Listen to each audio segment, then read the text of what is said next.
All India पर आ रही इस वक्त लोकसभा चुनाव से जुड़ी हुई बड़ी खबर। आपको बता दें कि समाजवादी पार्टी ने 2 सीट पर प्रत्याशियों की घोषणा कर दी है और उसमें से 1 सीट के प्रत्याशी को बदल भी दिया गया है। किसको बदला है, कौन से प्रत्याशी घोषित किए हैं, ज्यादा जानकारी के लिए फोन लाइन से जुड़ चुके हैं ऑल इंडिया के editor in chief doctor Pankaj Singh Gaur ji. तो सर बताएं, समाजवादी पार्टी ने किन 2 प्रत्याशियों को उतारा और किसकी सीट बदली है?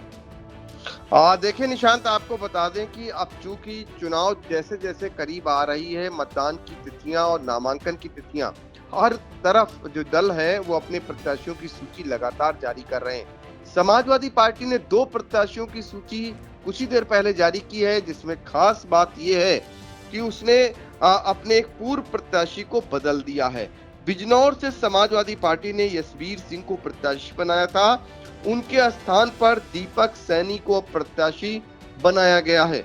इसके अलावा मुरादाबाद की अगर बात करें तो मुरादाबाद को लेकर तमाम संशय बना हुआ था, क्योंकि ये सीट समाजवादी पार्टी के सिटिंग विधायक एसटी हसन, जो डॉक्टर एसटी हसन हैं, उनकी वहां से हैं मौजूदा सांसद।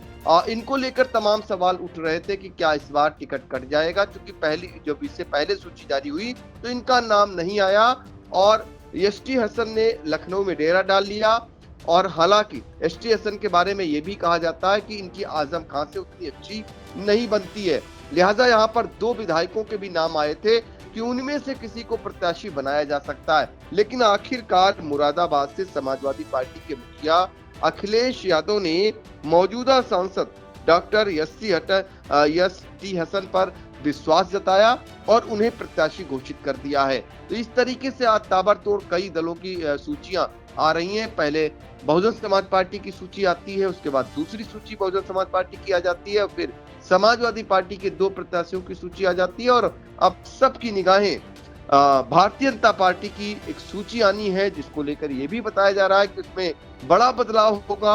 हालांकि कांग्रेस की ओर से अभी सूची में थोड़ा समय है, बताया जा रहा है कि अभी कई दिन लग सकते हैं जो अगली सूची कांग्रेस की आएगी। फिलहाल समाजवादी पार्टी ने 2 प्रत्याशियों की सूची जो जारी की है, हमने आपको बताया कि बिजनौर से यशवीर सिंह के स्थान पर दीपक सैनी को प्रत्याशी बनाया गया है और मुरादाबाद से डॉक्टर एसटी हसन प्रत्याशी होंगे। ये बड़ी जानकारी आई है। सर एक चीज जानना चाहेंगे कि जैसा कि आपने बताया कि बिजनौर से जो प्रत्याशी उतारे थे उनको जगह पर जो है चेंज किया गया है, ऐसे में ऑल इंडिया ने जो मिश्रिक की भी लोकसभा के प्रत्याशी की चर्चा की थी। पहले जो है पूर्व कारागार राज्य मंत्री रामपाल राजवंशी, अब उनके बेटे। क्या लगता है कि मिश्रिक की लोकसभा सीट पर भी कुछ परिवर्तन फिर से होने वाला है क्या?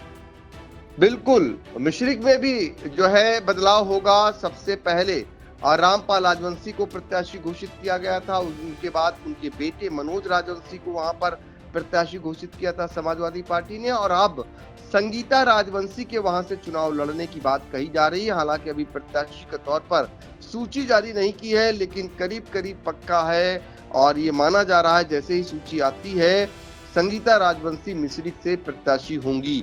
तो अब धीरे धीरे करके समीक्षा भी कर रही है समाजवादी पार्टी, जहां पर देख रही है कि कौन उपयुक्त होगा, वहां से उसको प्रत्याशी उतार रही है। आपको ये भी बता दें कि उत्तर प्रदेश में समाजवादी पार्टी कांग्रेस गठबंधन से चुनाव लड़ रही है और 17 सीटें कांग्रेस के पास हैं, बाकी की सीटें 62 सीटें समाजवादी पार्टी के पास है कुल 80 सीटों में से। तो समाजवादी पार्टी के लिए एक बड़ा इस बार मिशन है। और ये भी आपको बता दें कि समाजवादी पार्टी करीब 45 के आसपास अपने उम्मीदवारों की घोषणा कर चुकी है। तो इस तरीके से अब लगातार प्रत्याशियों की घोषणा जारी है। जी बिल्कुल, प्रत्याशियों की घोषणा जो है जारी है लगातार। होली के त्योहार से पहले ही लगातार बसपा ने भी अपने प्रत्याशी उतारे, समाजवादी भी पार्टी प्रत्याशी उतार रही है। और आपको बता दें कि भाजपा कुछ ही देर में जो है शायद प्रत्याशी अपने जो नए प्रत्याशी हैं उनकी सूची भी जारी कर सकती है। तो फिलहाल जो नई सूची जारी होने जा रही है और जो भी दल सबसे पहले सूची जारी कर रहा है उसको ऑल इंडिया जो तत्काल आप तक दर्शकों तक अपने दर्शकों तक पहुंचाने का काम भी कर रही है। तो इसलिए बने रहें, आप लोकसभा की सभी खबरों के लिए अपडेट रहना अगर चाहते हैं तो आप बने रहें ऑल इंडिया के साथ। तो सर इस महत्वपूर्ण जानकारी के लिए आपका बहुत बहुत धन्यवाद।